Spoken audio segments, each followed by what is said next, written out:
Alors maintenant, ce que je vais vous demander de faire à la maison, c'est 3 fois par jour, d'essayer de prendre 5 minutes où vous vous mettez dans cet état de respiration. D'accord? Et pendant une de ces 5 minutes, je voudrais que vous preniez un timer de cuisine comme ça, ce qui est plus banal, et vous le réglez sur 3 minutes. Et on va faire l'exercice ensemble maintenant. Au début, au moment où vous appuyez sur le bouton, vous commencez à respirer comme vous venez de le faire là. Et normalement, si vous le faites comme ça, vous devriez compter chaque respiration. Chaque fois que vous inspirez et expirez, ça compte pour 1. Et vous comptez, et vous devriez, à la fin des 3 minutes, arriver à peu près à 20. D'accord? On va le faire ensemble. Et je vous demanderai tous les jours de pratiquer ça pendant au moins 2 ou 3 semaines. Parce qu'avec ce système, vous n'avez pas besoin de l'ordinateur. Si vous faites 20 respirations en 3 minutes, vous êtes dans le rythme qu'on vient d'adopter ici. D'accord? Donc pareil, on se met bien assis, les 2 pieds à plat, le dos droit.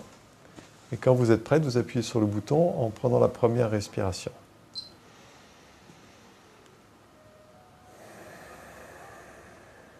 Reprenez le rythme que vous aviez tout à l'heure.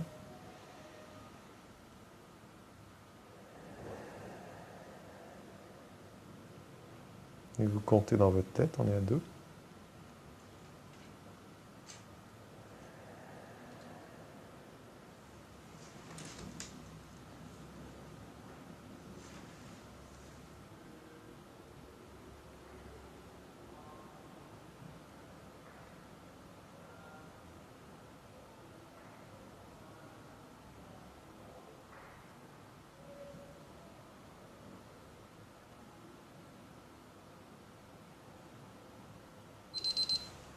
Et voilà.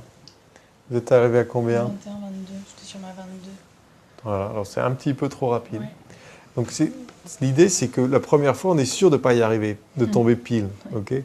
Mais si vous faites ça 3 minutes tous les jours, vous allez arriver à calibrer votre rythme sur exactement 20. Il faut entre 18 et 20, c'est ce qu'il faut arriver à faire. D'accord? Et une fois que vous avez calibré, vous allez voir qu'au bout d'une semaine, tout naturellement, au bout des 3 minutes, vous serez entre 18 et 20. Une fois que vous avez compris ça, c'est que vous savez vous mettre instantanément, votre physiologie a appris la route. Elle sait se mettre en cohérence. Et là, ce que vous pouvez faire de formidable, c'est quand vous êtes dans la queue au supermarché, exaspéré parce qu'il y a des gens devant vous qui ont un caddie immense et vous avez juste vos œufs oméga 3 et votre lait de soja, et vous voudriez passer, mais vous êtes énervé parce que vous êtes en retard. À ce moment-là, vous vous mettez en cohérence. Vous savez faire. Votre physiologie sait se mettre là où elle a besoin d'être pour être au point mort et pour que le stress puisse glisser sur vous comme l'eau sur les plumes d'un canard. Ok? Donc 5 minutes de cohérence 3 fois par jour. Le matin au réveil, c'est l'idéal. Une fois dans la journée pour faire un break. Une fois à la fin du travail ou en rentrant à la maison le soir ou avant de vous coucher si vous voulez. Je préfère le faire plus tôt dans la journée parce qu'il y a des bénéfices qui durent pendant des heures d'avoir fait 5 minutes de cohérence. Alors autant pas que ce soit pendant la nuit, autant les avoir pendant la journée. Et puis pendant un de ces 5 minutes, tous les jours, avec le timer de cuisine, vous essayez de calibrer votre respiration pour qu'au bout des 3 minutes, vous soyez entre 18 et 20.